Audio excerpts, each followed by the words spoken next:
perencanaan pembelajaran dan karakteristik perencanaan pembelajaran. Pengertian dari perencanaan pembelajaran.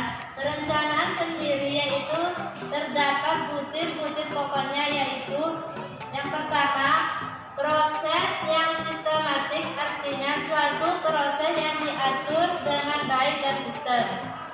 Yang kedua, perencanaan berkaitan dengan pembuatan keputusan tentang apa yang harus dilakukan.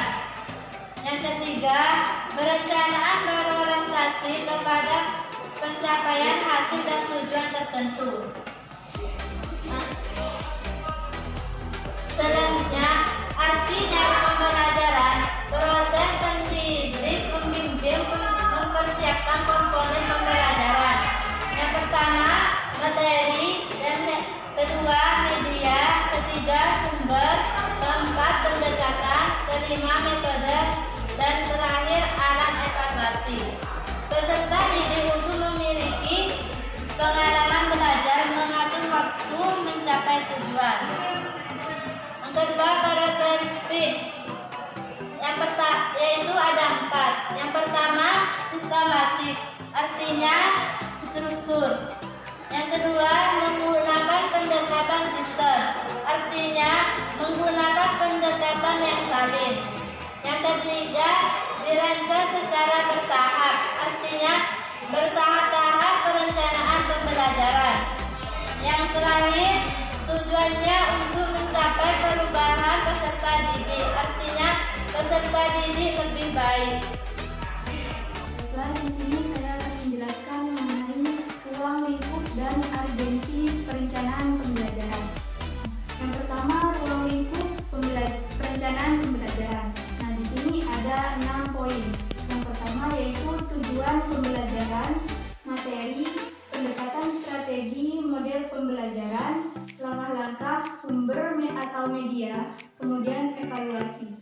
Nah, yang pertama, tujuan pembelajaran. Jadi adanya perencanaan pembelajaran itu akan mempermudahkan kita bagaimana tujuan pembelajaran yang sebenarnya. Selanjutnya, materi. Sebelum kita mengajar peserta didik, jadi kita itu harus merencanakan materi mana yang akan kita bahas. Kemudian pendekatan, strategi, model pembelajaran. Nah, ini tujuannya yaitu untuk mencapai KD dan indikator.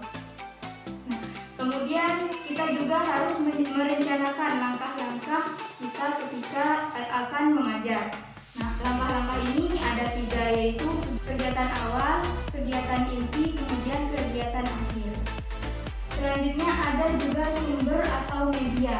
Nah, sumber atau media pembelajaran ini bisa dari buku, bisa dari internet, bisa koran, majalah, dan sebagainya. Selanjutnya juga ada evaluasi, yaitu meliputi teknik, bentuk, instrumen, kunci jawaban, dan penskoran. Ini harus kita rencanakan terlebih dahulu. Selanjutnya yaitu urgensi perencanaan pembelajaran. Nah, di sini pentingnya perencanaan pembelajaran itu ada 5. Yang pertama, dapat menunjukkan arah tujuan kegiatan. Kemudian yang kedua, dapat memperkirakan yang akan terjadi dalam pembelajaran. Yang ketiga, menentukan cara mencapai tujuan pembelajaran.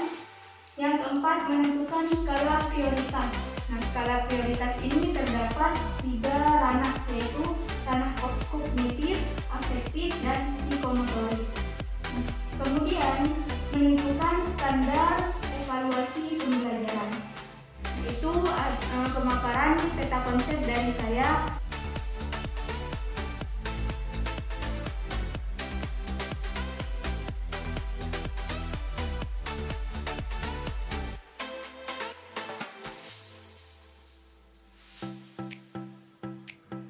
Bismillahirrahmanirrahim. Baik, saya akan menjelaskan dari 3 materi ini. Yang pertama, fungsi perencanaan pembelajaran. Yang kedua, manfaat perencanaan pembelajaran. Yang ketiga, prinsip perencanaan pembelajaran. Jadi yang pertama fungsi perencanaan pembelajaran. Jadi ada 8 fungsi yang akan memberikan arah dan tahapan yang jelas bagi pendidik dalam pembelajaran. Yang pertama dari 8 tersebut yaitu kreatif, lanjut kedua inovatif, ketiga selektif, keempat komunikatif, kelima produktif, dan keenam akurasi, dan nomor 7 tujuan, nomor 8 kontrol evaluatif. Baik, lanjut yang ke manfaat perencanaan pembelajaran. Jadi di sini ada 5 manfaat bagi guru untuk pendidiknya. Yang pertama, pendidik dapat mengelola pembelajaran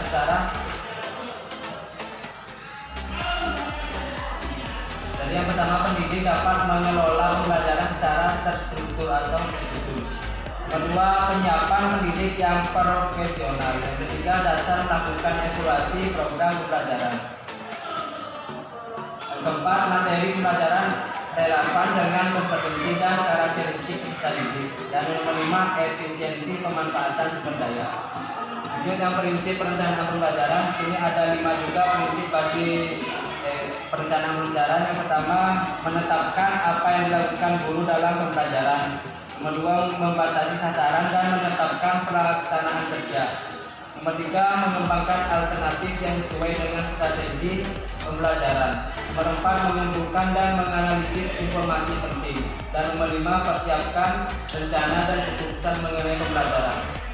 Baik, itulah dari saya akan penjelasan tersebut. Presentasi kata konsep dari kelompok kami, kurang lebihnya mohon maaf. Wassalamualaikum warahmatullahi wabarakatuh.